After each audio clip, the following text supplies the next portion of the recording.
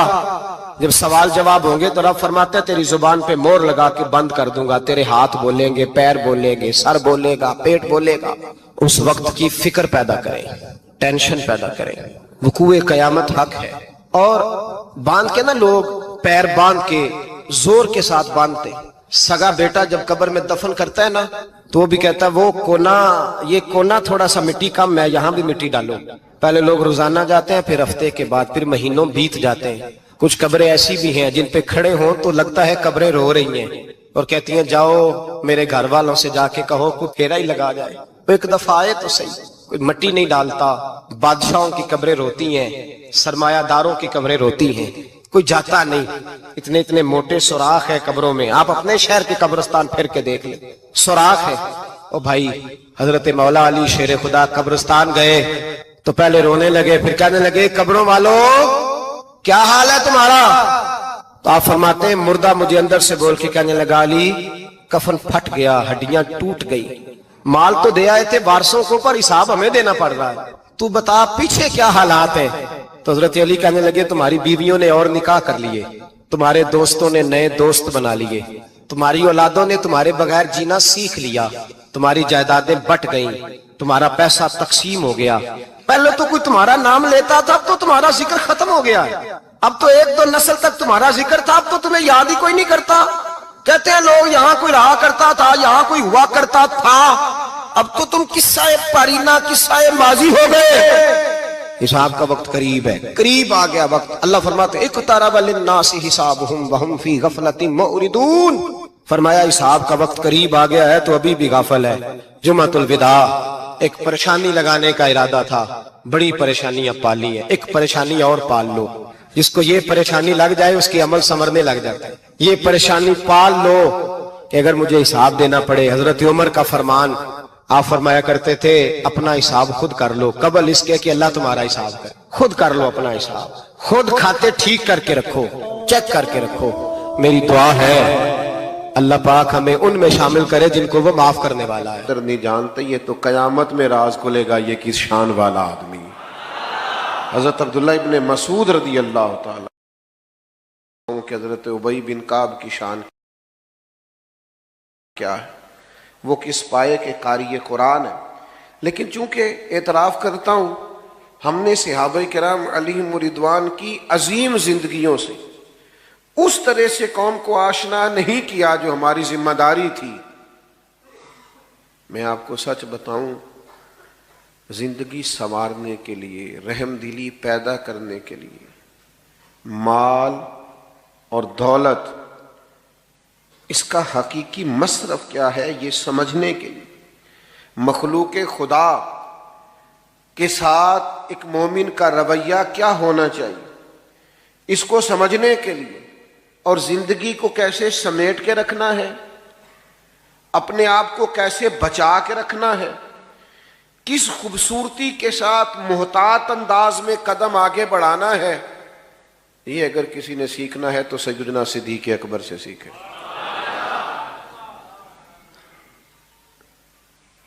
بہت تذکرہ ملے گا آپ کو کتب سیرت میں سیدنا عمر فاروق رضی اللہ تعالیٰ عنہ کے دور خلافت کا، اور اس میں کوئی شک نہیں کہ ایک عظیم پروقار اور مضبوط خلافت سیدنا عمر فاروق نے کی۔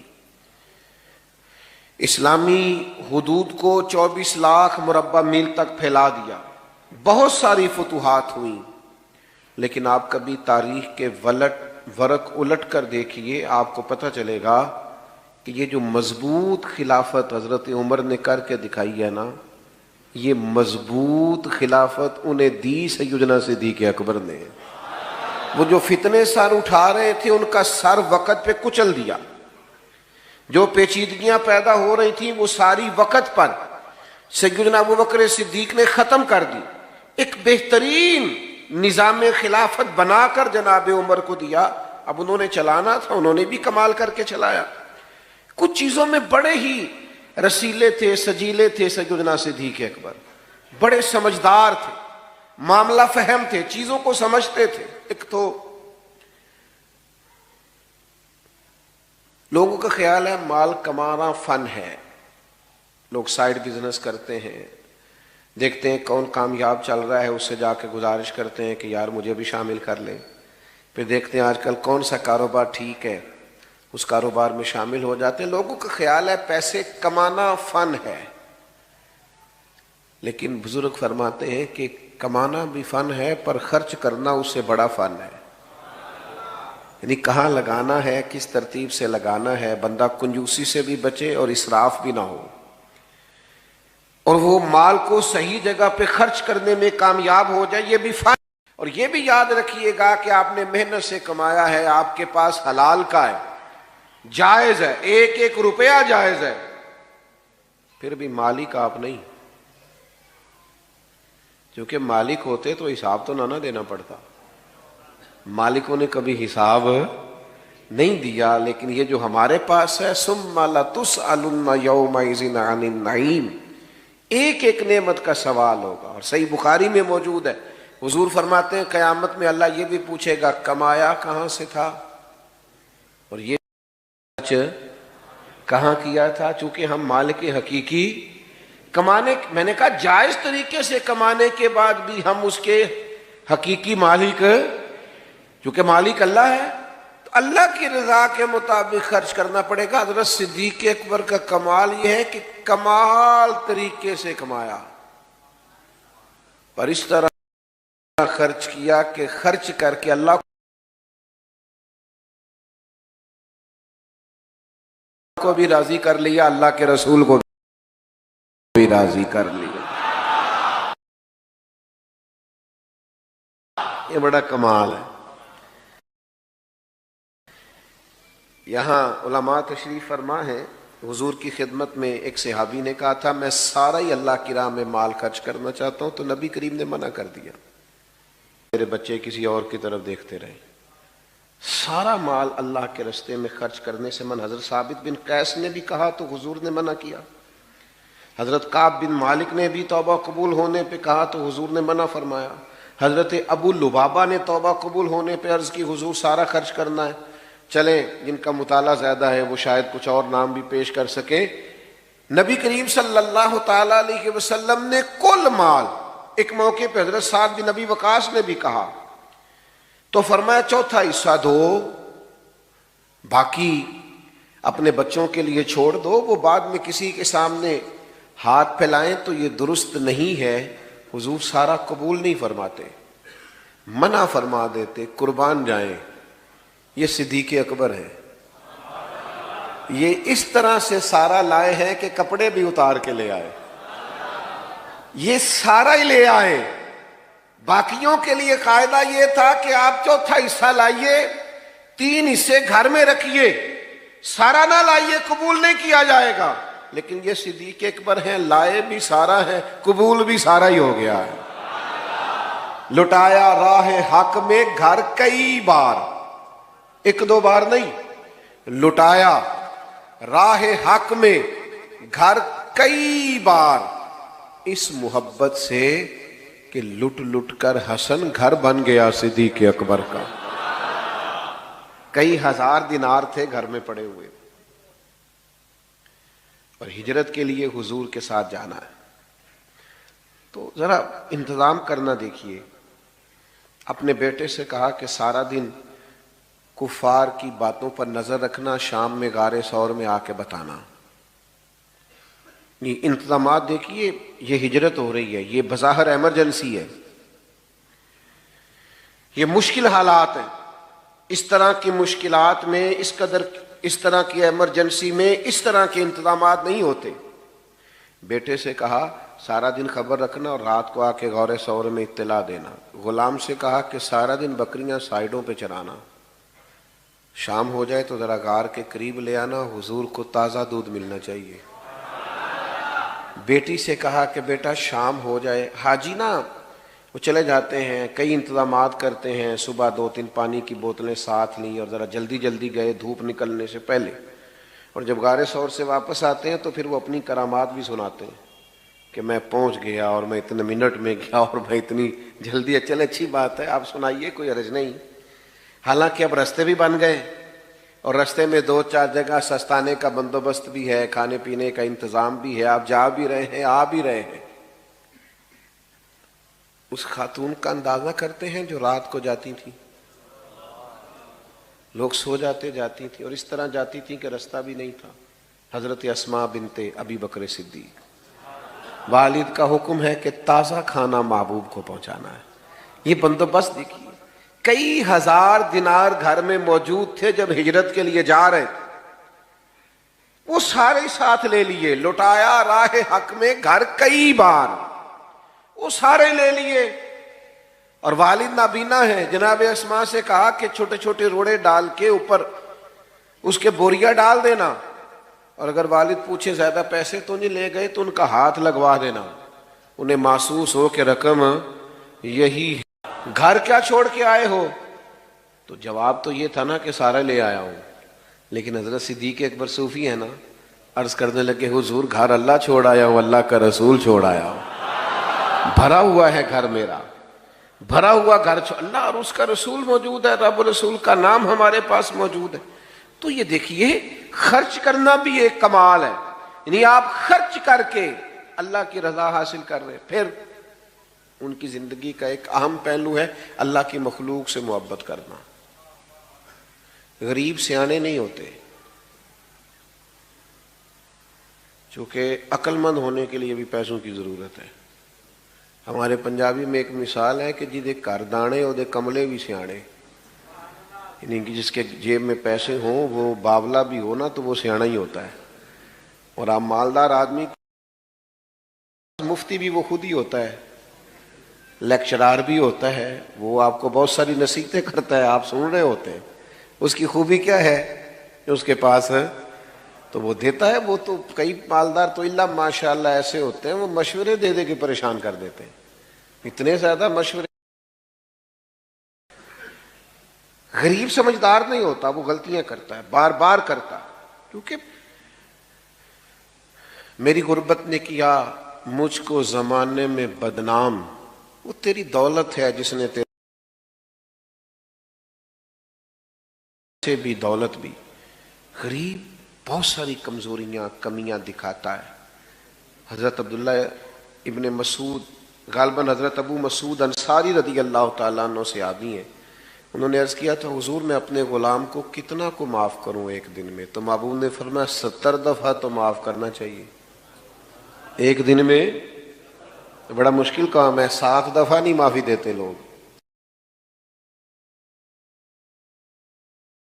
یہ کہ مخلوق سے پیار، اللہ کے بندوں سے محبت، یعنی انہیں پتا چلا کہ حضرت بلال حبشی رضی اللہ تعالیٰ عنہ کو تکلیف دی جا رہی،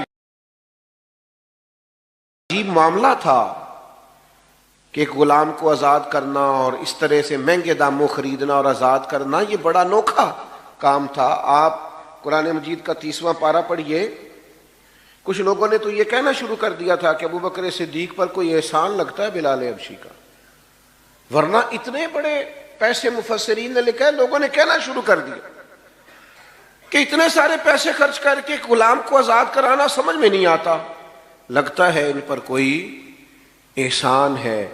تو اللہ نے قرآن مجید میں فرمایا کوئی احسان نہیں، وہ تو رب کی رضا چاہتے ہیں۔ بھائی مخلوق سے محبت محض اللہ کی رضا کے لیے، محض اللہ کی رضا کے لیے۔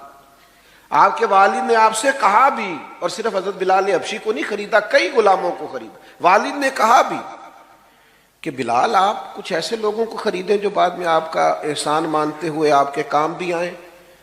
تو حضرت صدیق اکبر نے کہا میں جو کر رہا ہوں رب کی رضا کے لیے کر رہا ہوں۔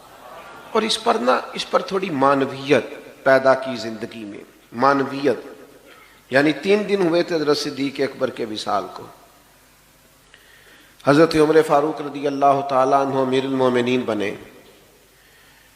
تو حضرت عمر فرماتے ہیں 3 دن ہوئے تھے ابھی ان کے وصال کو، تو 2-3 بچیاں چھوٹی چھوٹی روتی ہوئی آئیں اور مجھ سے آن کر کے کہنے لگی کہ آپ خلیفہ بنے ہیں۔ میں نے کہا میری ڈیوٹی لگی ہے۔ تو کہنے لگی چلیے پھر عصر کے بعد ابو بکر صدیق ہمارے گھر آیا کرتے تھے۔ تو حضرت عمر فرمانے لگے میں نے ان سے کہا بیٹا آپ کے گھر کس لیے؟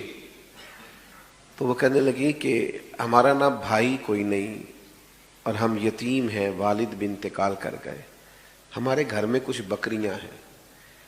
جناب صدیق اکبر روز آتے تھے اور بکریوں کا دودھ دھو کے ہمیں دے جاتے تھے، کچھ پی لیتی تھیں، کچھ بیچ کے گزارا کر لیتی تھی۔ 3 دن ہو گئے ان کے وصال کو، میری بہنیں اور میری اماں روتی ہیں، بکریوں کا دودھ کون دھوئے گا؟ پتہ چلا ہے آپ امیر المومنین بنے ہیں تو چلیں گے؟ تو حضرت عمر فاروق اٹھے اور داڑھی مبارک پر آنسوؤں کے قطرے گرنے لگے، فرمانے لگے بیٹا مجھے تمہارے گھر کا نہیں پتا، تم آگے آگے چلو میں پیچھے پیچھے چلتا ہوں۔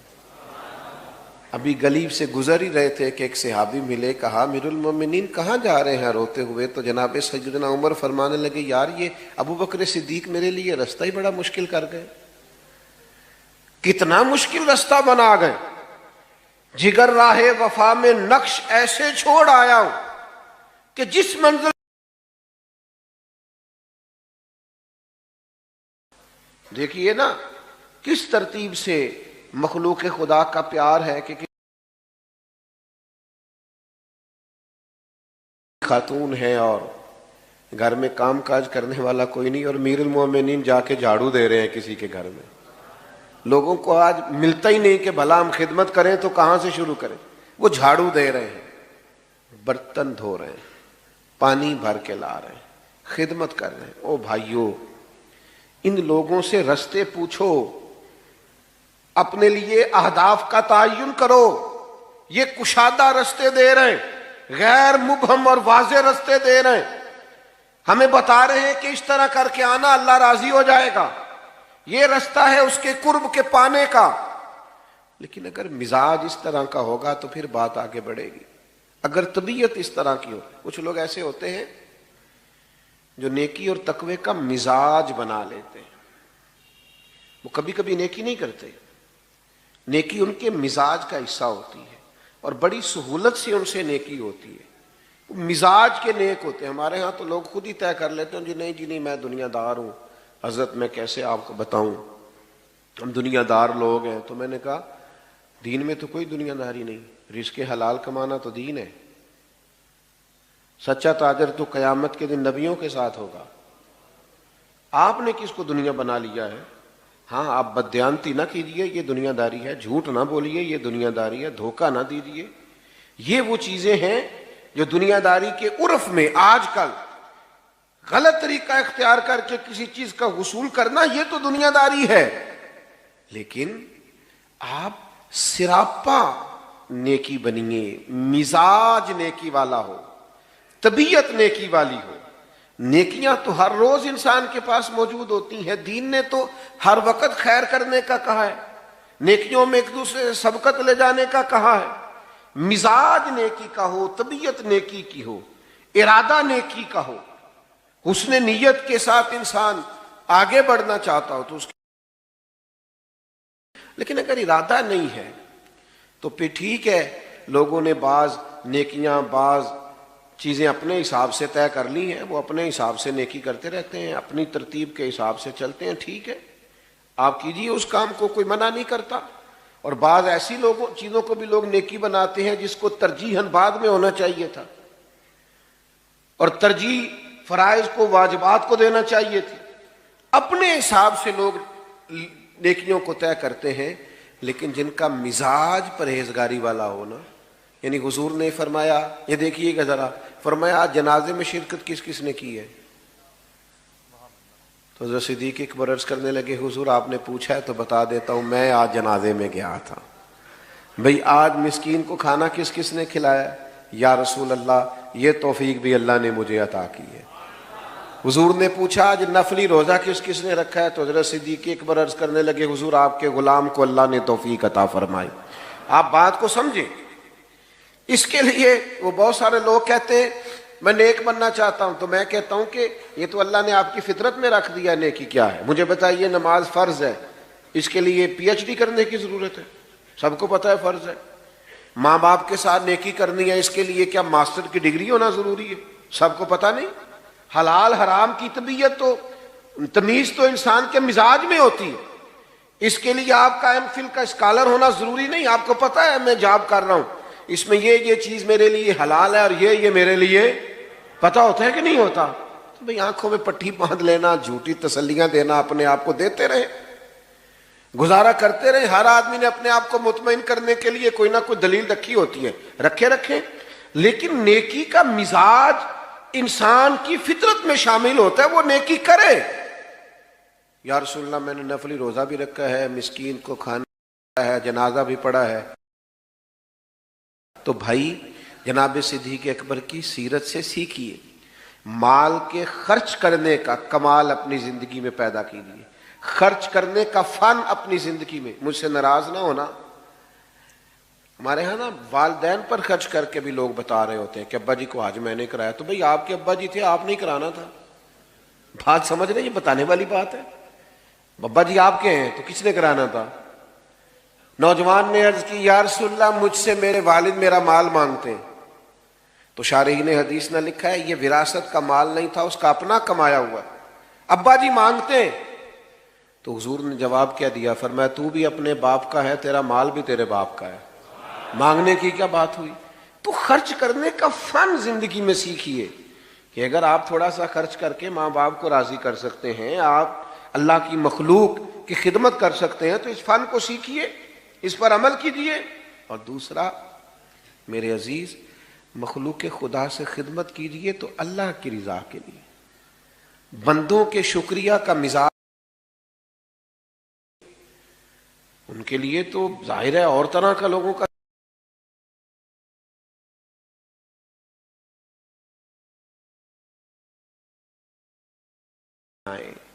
آپ گندے ہوئے ہوں، آپ کی طبیعت ہو، یعنی جو نیکی بھی آپ کو ملے، نبی کریم علیہ السلام نے فرمایا تم نے نیکی کو حقیر نہیں سمجھنا، کچھ نہ ہو سکے تو اپنے بھائی سے مسکرا کے بات ہی کر لینا، اللہ صدقے کا ثواب عطا کر دے گا۔ نیکیاں اکٹھی کرتے رہو۔ تو صحابہ کی زندگیاں کشادہ رستوں کا پتہ دیتی ہیں، صاف ستھرے رستوں کا تعین ہے۔ یہ جو لوگ کہتے ہیں نا کہ ہم کدھر جائیں اور کس طرح چلیں، تو بھائی ادھر آؤ اور اس طرح چلو، جو رستہ ان لوگوں کا ہے تیرے غلاموں کا نجات، تو کیا بھٹک سکے جو یہ سراغ لے کے چلے، اس رستے پہ چلیے، صحابہ اور اہل بیت کے طریقوں پر عمل کیجئے۔ اور ایک بات ہمیشہ اپنے ذہن میں رکھیے کہ ہمیں ان سے سیکھنا ہے، ان کی ڈگریاں نہیں چیک کرنی۔ نہیں سمجھ آئی مسئلے کی؟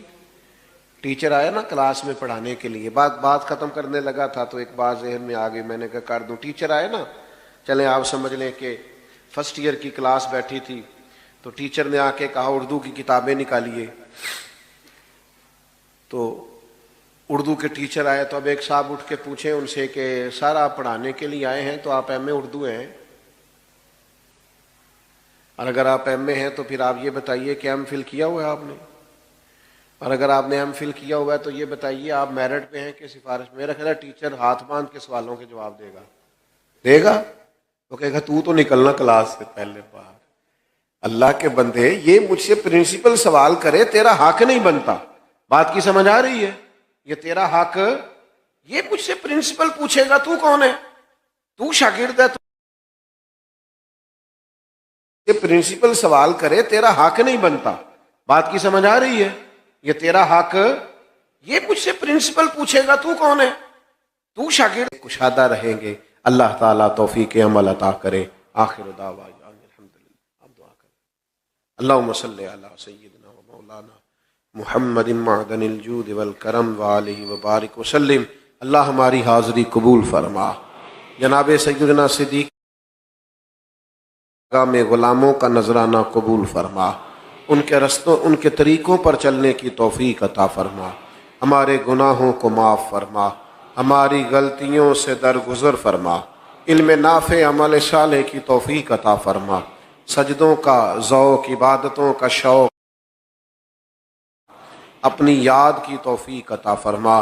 اللہ کریم بیماروں کو شفا عطا فرما، مقروضوں کو بار قرض سے رہائی نصیب فرما، تنگ دستوں کے رزق میں وسعت فرما، امت کے حق میں رحمت والے فیصلے فرما، عالم اسلام کی مدد فرما۔ جن دوستوں نے اس بزم حسن کو سجایا، جو تشریف لائے، سب کو برکات عطا فرما۔ رب اغفر وارحم وانت خیر الراحمین، وصلی اللہ تعالی علی حبیبہ سیدنا و مولانا۔